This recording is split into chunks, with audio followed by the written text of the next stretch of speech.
1995 and a half Audi S6 Avant Quattro. Very rare automobile. About 200 of these things were brought in 1995. And this car was only a 1-year run, especially in the Avant for the US. We'll just keep it simple for practical purposes. 95 and a half has different cues to it.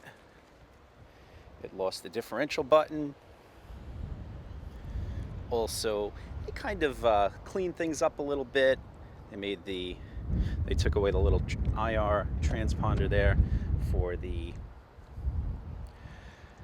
remote control.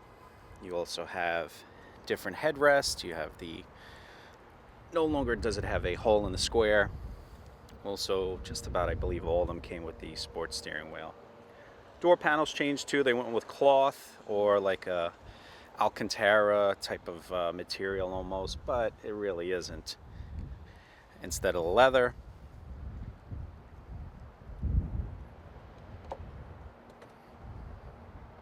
This vehicle here is a one owner. Also, what they changed was the audio system. The radio became a lot longer and wider, and it also has radio display system in there.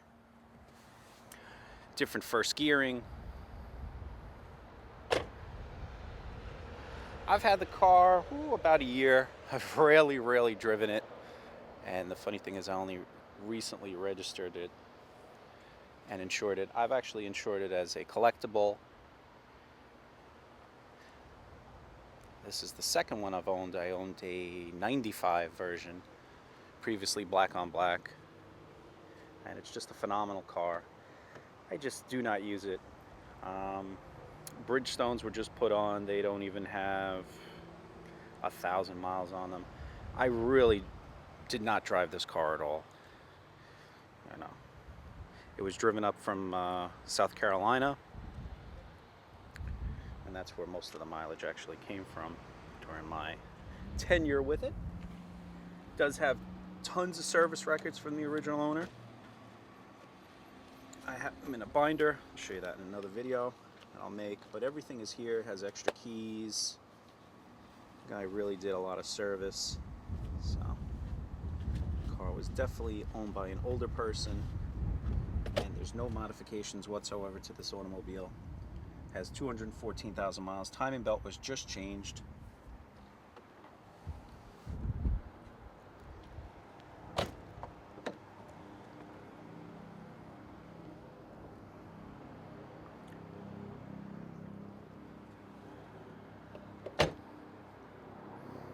Mud flaps.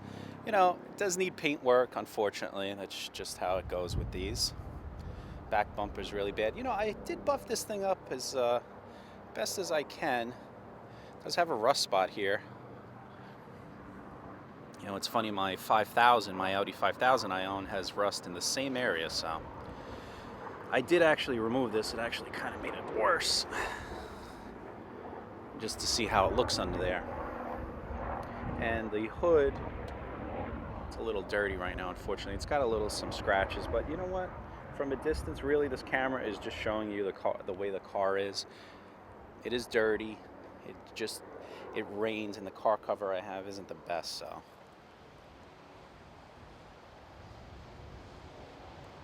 How does it drive? Actually drives very well. No issues. Let's take a look on the inside a little bit better. Now, the only thing showing it right now, maybe I'll see what I could do. Previous owner told me that his mechanic said it needed the ABS module. I actually changed that, and it wasn't the case. What I believe is it probably needs the sensors on the back for the ABS, and that's why that light is on. I think it's like not even a $50 part. I may even just put it in, because I like things to be perfect. Phone works. If you could find a carrier for it, it's pretty cool. Actually, I added that phone. For whatever reason, he didn't have that option. Do have the original window sticker. I'll show you all that. Here's the transmitter for the doors. And actually, hold on, that even works. The light. So that's pretty cool. Anyway, it's not something I need to sell. It's just, I love this car. It's probably my favorite Audi of all times. It's the rarest Audi of all of them, especially the half car is a very odd car. It's like an '06. And just to talk about it a little bit, this car was made in November, and you know, it's now 20 years old. And that's crazy. You know, 20 years later, this car's still holding its value, still very sought after, especially the black on black. That's the only color. That green is just disgusting, with that ecru interior. But thing is, this car is just you know, a time capsule. It will always be worth something, and it just has soul and character to it. Anyway, other things I did add, I added these 3 buttons. So those are non-functional. I was going to actually maybe do something with them, but you know, that's how things go. Anyway, if you need more help, give me a call. I will speak to you, let you see the car. It does not matter to me. And we'll take it from there. Those are gray headrests. I could not find the black headrests. I haven't had a chance to paint them. And yeah, I've done that before. They actually come out okay. But actually searching for those for a long time. The previous owner took them out and he never put them back in. I guess he said it was because of visibility. And you know, I purchased them from somebody on Instagram, really cool guy. And there's actually a lot of fans for these C4s on Instagram, so it's a really great thing. Anyway, give me a call if you need more help.